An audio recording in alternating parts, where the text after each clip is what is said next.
عندنا تقريبا شي 15 مكرمين اللي جايين هن، من ضمن الاسامي كمان اكيد نجمة الجماهير نادية الجندي.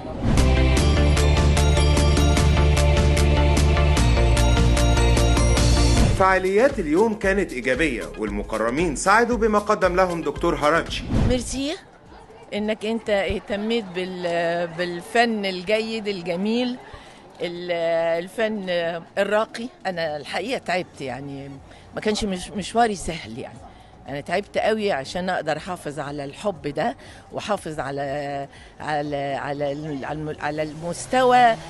مستوى الفن الراقي الهادف طول حياتي. شيء جميل ان هو يكلف كل المصاريف دي ويجيب كل الوفود العربية ونجوم الوطن العربي، وعلى الأقل لما يتكرم الفنان لما هو عايش أحسن لما يموت وبعدين يكرمه يقول لك توفي لرحمة الله الفنان الفلاني وإحنا بنكرمه النهاردة. عم تكرم العالم وعم تبسط العالم من تعبك، من جهدك، من أموالك، يعني بدي أقول له أنت كمان لازم تتكرم. أنا بدي أقول لدكتور هراتش مبروك، عم بحرك لنا شوي الاقتصاد اللبناني، يعني وقت بيجوا ناس من برا وبيقعدوا بأوتيلات بيعمل حفل. دكتور هراتش اللي بشكره من كل قلبي، حب يعيد الزمن الجميل ويفيقن انه لبنان هو جميل.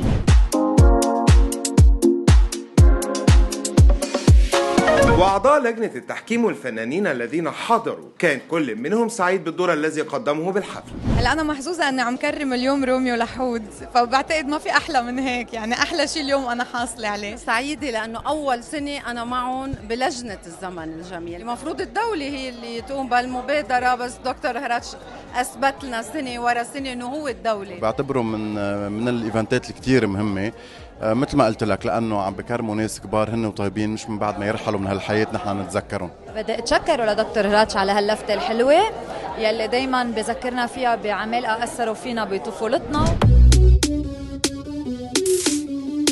كل سنة عن سنة عم المهرجان مثل ما بيقولوا عم بياخد مطرحه أكتر، مصداقيته عم تكبر أكتر. هي مش عملية تكريم، عملية وفاء للكبير جميل راتب، يعني بدي أحكي كلمة مختصرة لعطاءاته ولفنه الكبير. والتكريمات لم تكن فقط مقتصرة على الحاضرين، بل كرم الكثير من الفنانين الذين غابوا لظروف صحية، مثل محمود ياسين ولبنى عبد العزيز التي قدم لها درع عروس النيل.